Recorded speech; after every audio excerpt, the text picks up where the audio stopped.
another Christy's Beautiful Life 30 Days of Sketches. This is the sketch that we will be creating today by Karen Gerber for Sketchabilities. I have picked out some of this Stampin' Up! Twine that is probably about 2 years old. It's from one of their C collections. Then I have a scrap piece of paper because I'm going to use the top of this cupcake as a couple clouds. I also have this really cool brand new Stampin' Up! Punch for some foliage,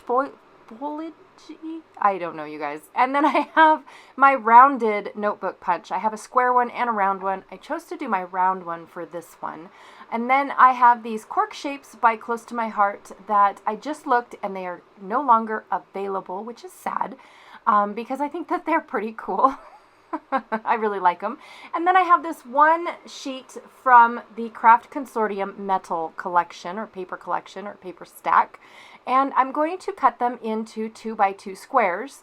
And then I'm going to have a leftover for punching out my, my leaves and things. So once I am done cutting out, I'm just double stacking my 2x2 to make it go by just a little bit faster. Because, you know, I just didn't want to do that. And then I'm trying to figure out how many of these clouds that I can get in. And I'm also dumping all of the cherry and part of the, I think it's a candle flame and stem. And I'm just trying to throw those in the trash instead of making a big mess. But of course the notebook punch makes a mess as well.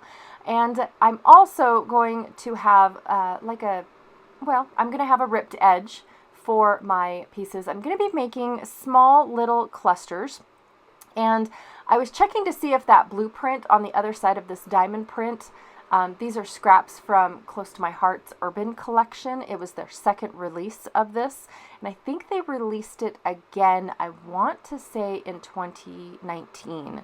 I could be wrong. It could have been 2021 or 2020 or 2021. I don't know. I don't have a branding strip for this just yet.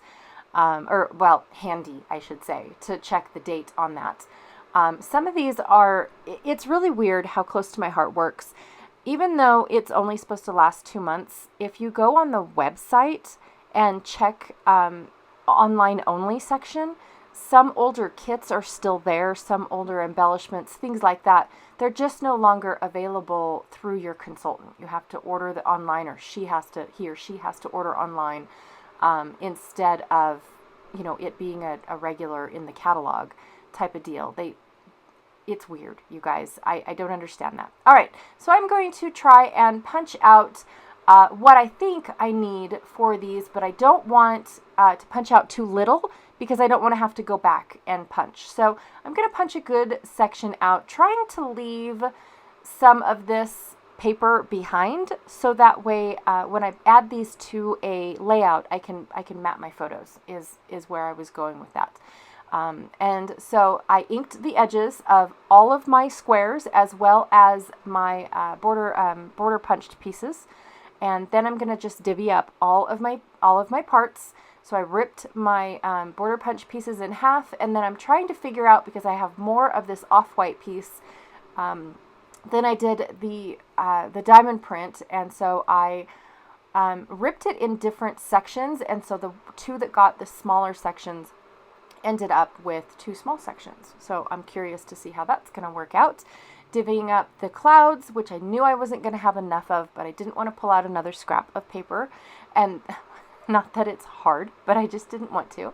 Divvied up all of the leaves, and then I am picking out what cork I wanted to do. And this last piece, what I'm doing here, and I didn't realize you guys couldn't see me, is I am cutting out the negative of where I just poked out all of these cork pieces, and so that will give me another cork piece that looks like the one at the bottom right. And so I'm just using what was in, what was, cut around my hexagons. So just waste not, want not, still cork, right? And then I'm going to put in twine, but not in every single one. Now, when you guys look, I did not put the sketch up for this because I have it zoomed in so far that honestly it's kind of disappeared. But this one here, I took the 2 layered squares. One of them was supposed to represent the photo, and then of course there was a mat behind the photo. There's a little tab up at the top that says date, and then down the left side was the notebook punch strip, and then of course underneath behind the title is more notebook punches. And then in the lower right hand corner you've got what looks like a doily, a couple little either splatters or buttons, some twine, and then of course the leaves falling down from the title. So that's where I pulled my elements from. And this very first one here I'm trying to make look exactly like the smaller squares on this sketch. And so I've got my hexagons representing the doily and the little brad button circular bits, and then of course the cloud as well. And then of course the leaves falling down where the title's supposed to go. I've got my my notebook punches over on the left and down at the bottom. So this one was supposed to be the representation. And then from here on out, I didn't even bother looking at the sketch, and I just played with my pieces. I just went through and thought, hey, how is this going to work? What's it going to look like? But I didn't want everything to be down and to the right. I just did not want all of my elements to look the same or be in the same area, especially when you have a hexagon. I chose to put the points down instead of having a flat side down. So this only gives me 2 options to rotate these hexagons. If I rotate all of them differently, then I'm going to have some that have the bottoms flat and some that have them pointed, and I just don't think that it looks cohesive. And I'm talking about when I use it on a layout. I just don't think it looks cohesive when you have flat and pointy hexagons. It just doesn't flow well, I guess is what I'm saying. Of course, the clouds in a few of these, which I think I have 5 clouds, they're going to also represent, you know, a cloud can only kind of look good in one direction.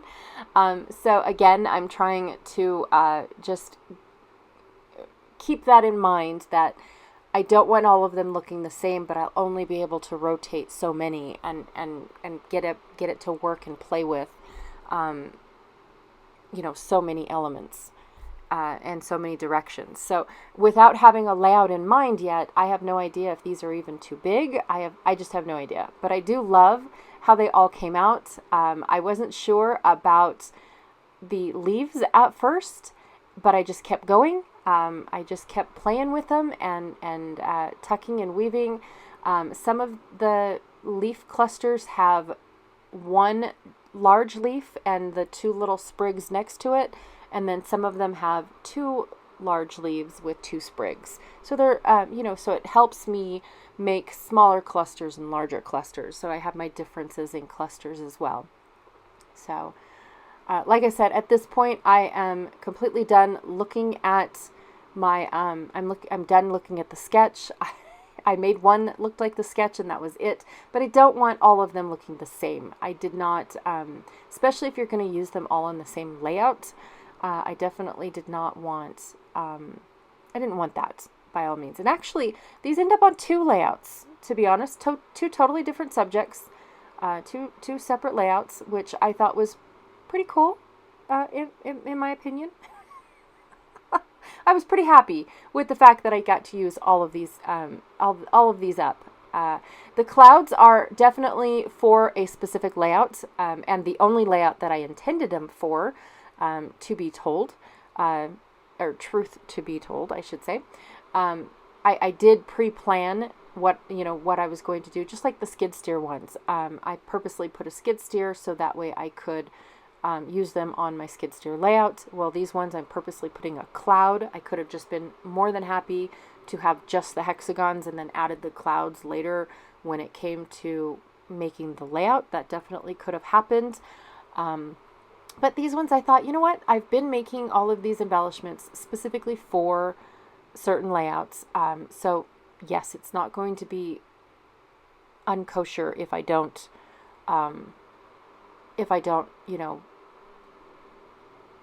put in something that is specific to the photos that are going to be coming later. All right. So what I'm doing with the twine is I'm actually looking off to the left and just bunching it up without looking at it.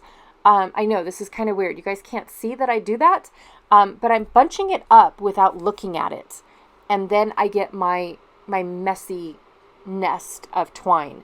If I look at it, I end up with it being too perfect. It just looks like I was purposely trying too hard to make a mess. But when I don't look at it and I just bunch it all up and then lay it flat, then I always am happy with the way that it looks. So that's my trick of making messy twine bunches on my layout, is I just don't look at them. Seriously, I just look out the window, bunch it all up, and then and then go from there. There was a couple that I had to do. I think the last one I have to do 2 or 3 times. But yeah, that is the trick to get a messy twine bundle, is just don't look at it and lay it down on your project when you're all done bunching it up. And yeah, you should be happy with it because it was unintentional type of deal. I'm using a little dab of glue on the stem and behind the project. I'm leaving my backing pieces on my hexagons. So this one does look a little weird. It's the only one that you can really tell that I left a backer on because I don't want them to stick to anything else until I get them on a layout. Yes, I could have cut off, the unsightly backer. I definitely could have done that, but I thought, the layout is going to be here real soon. It's going to be made here pretty soon. So I just I didn't even bother with how it's going to look. So you'll see the unsightly masking in the close-ups as well. All right, so I put these 2 notebook punch borders down before I realized how I wanted them on my square, and so I was fighting the adhesive that I used.